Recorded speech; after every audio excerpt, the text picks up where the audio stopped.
সম্মানিত দর্শক এবং শ্রোতাবৃন্দ, আমি যশোরী আপনাদের সকলকে জানাই সালামুন আলাইকুম।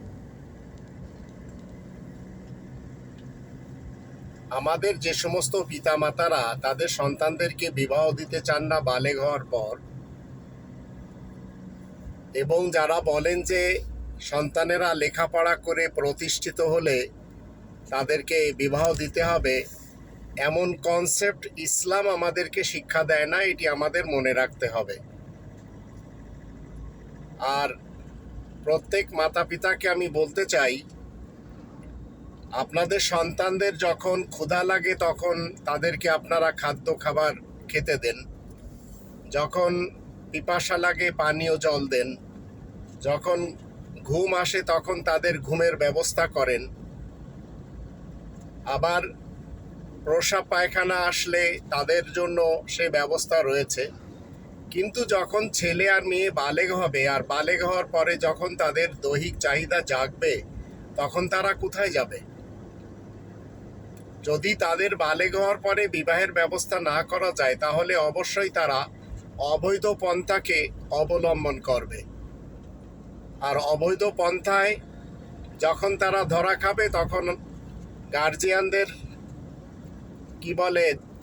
এলাকাতে মুখ দেখানো সমস্যা হয়ে যাবে। আর রাষ্ট্রীয় আইন,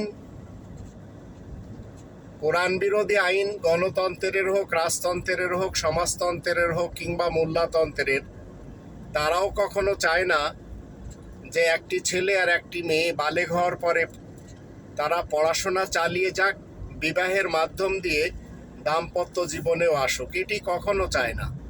তবে কোরআন বিরোধী সব আইন এটি চায় যে তারা দৈহিক চাহিদা পুরা করুক অবৈধ পন্থায় এবং বিবাহ ছাড়া।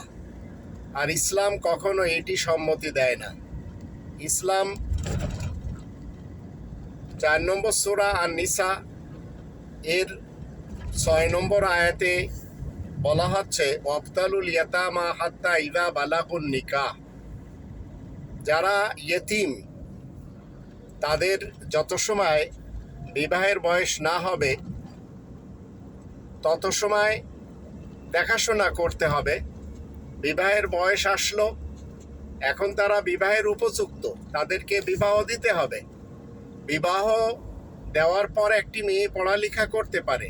তদ্রূপ 28 নম্বর সূরা আল কসাসের 14 নম্বর আয়াত মতে, ওয়ালাম্মা বালাগা আশুদ্দাহু, এবং একটি ছেলে যখন সে বালেগ হয়, বালেগের বয়সে আসে, একটি ছেলের স্বপ্নদোষ যখন হয় প্রথম, তখন সে বালেগ হয়।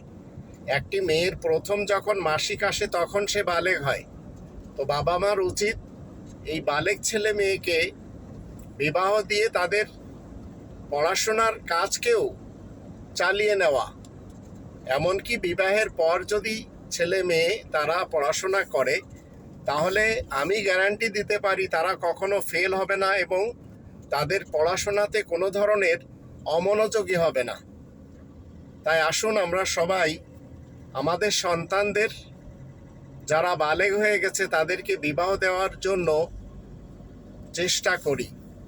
আর আল্লাহ তাআলার বিধানকে আমরা পৃথিবীতে ইস্টাবলিশ করার ক্ষেত্রে যতটুকু সম্ভব আমরা আমাদের জীবনের ক্ষেত্রে, আমাদের নিজেদের ক্ষেত্রে অন্তত আমরা মেনে চলার চেষ্টা করি। তাহলে এইভাবে আস্তে আস্তে আল্লাহ তাআলার ইসলামী কিংডম আরও বেশি চাঙ্গা হবে এবং পৃথিবী হবে স্বর্গময়। অন্যথায় আমরা দেখছি পৃথিবীতে ছেলে মেয়ে বালেগ হলে তারা গোপনে হরেক রকমের কুকর্মের পথগুলি বেছে নেয়। তো এর থেকে ভালো না যে আমরা আল্লাহ তাআলার বিধান মতে একটি ছেলে একটি মেয়ে বালেগ হয়ে গেছে তাদেরকে বিবাহ দিয়ে দাম্পত্য জীবনে তারা এসে পড়াশোনা করুক। এটি ইসলামের কাম্য। আশা করি আপনারা বুঝতে পেরেছেন।